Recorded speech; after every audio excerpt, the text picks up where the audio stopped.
And now the representative of the Pope in Uganda, Sheriff Affairs, Father George, please.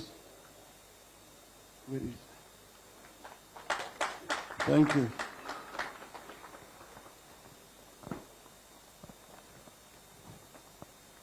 Your Excellency, the President of the Republic of Uganda, Yoweri Museveni,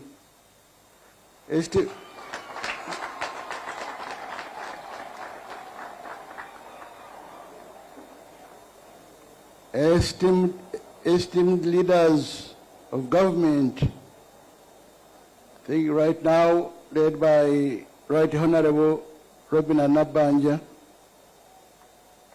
and also leaders of the church, brother bishops, priests, religious men and women, dear all of you faithful and friends of Christ, all of you people of God, today our hearts are filled with profound gratitude and joy as we celebrate 100 years since the consecration of St. Mary's Cathedral, Rubaga.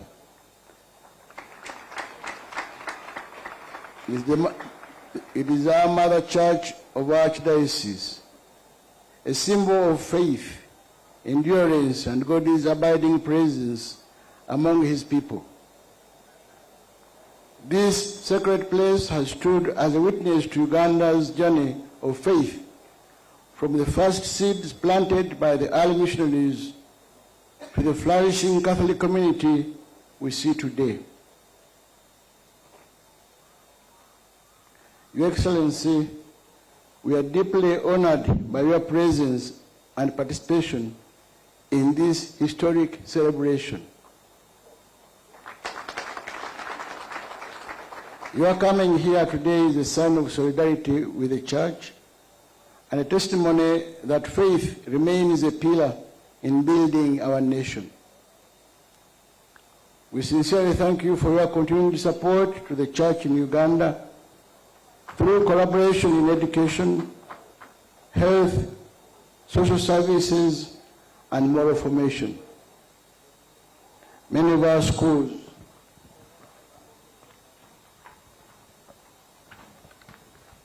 and hospitals continue to touch lives because of the favorable environment your government provides. We also recognize the programs and initiatives aimed at improving the welfare of Ugandans, especially in the fight against poverty, disease, and ignorance. At the same time, Your Excellency, we wish to humbly draw your attention to a matter of growing concern in our country: the problem of land grabbing. The land that was given by generous people, given by or allowed by the government for the Church to use, given to us by the Kingdom of Uganda.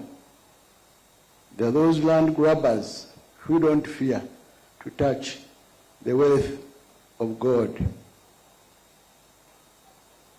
This challenge affects not only church land, but also property belonging to other institutions and private citizens. In some cases, land that has served communities for generations through schools and development projects is being encroached on or taken illegally. We therefore appeal to your continued leadership and intervention so that this issue can be addressed firmly and justly. Protecting land rights safeguards not only property, but also vital services that institutions provide to our people. As Scripture reminds us, let us not grow weary in doing good, for in due season we shall reap if we do not give up, as we read in Galatians chapter 6, verse 9.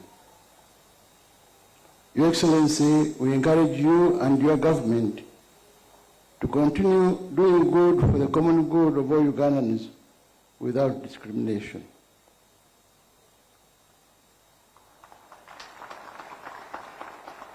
A call for peace, harmony, and justice. As we draw nearer to the election period, the Church urges all Ugandans to safeguard the peace we have built together.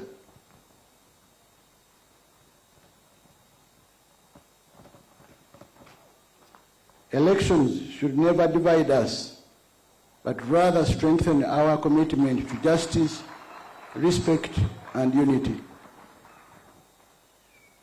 Jesus said, "Blessed are the peacemakers, for they shall be called children of God." As we read in Matthew 5, chapter 5, verse 9. Peace is not merely the absence of conflict. It is the fruit of justice, truth, and mutual respect.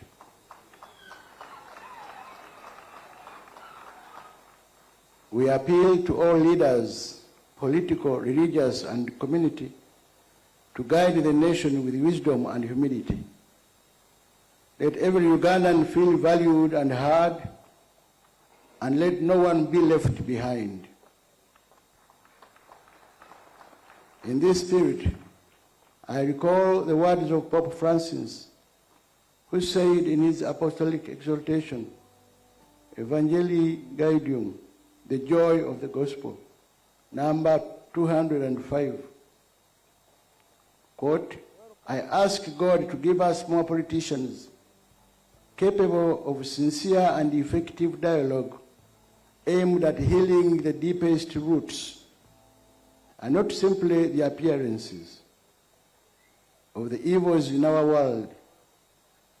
Politics, though often degraded, remains a lofty vocation and one of the highest forms of charity, inasmuch as it seeks the common good." End of quote. Your Excellency, this vision calls all leaders, both in government and in the church, to see leadership as service, not privilege, as sacrifice, not self-interest. To our youth, who are the future of this country, use your energy to build, for building, not destroying. To our leaders, seek the wisdom of Solomon and the heart of Christ in serving your people. As Pope Francis reminds us, politics, when practiced with charity and in the service of the common good, becomes one of the highest forms of charity.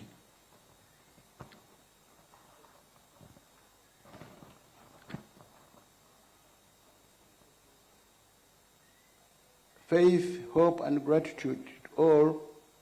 In celebrating this centenary, we also reflect on the deeper message of faith and hope that St. Mary's Cathedral symbolizes. It has stood through times of joy and trial, colonial times, independence, social changes, and now a globalized and digital age.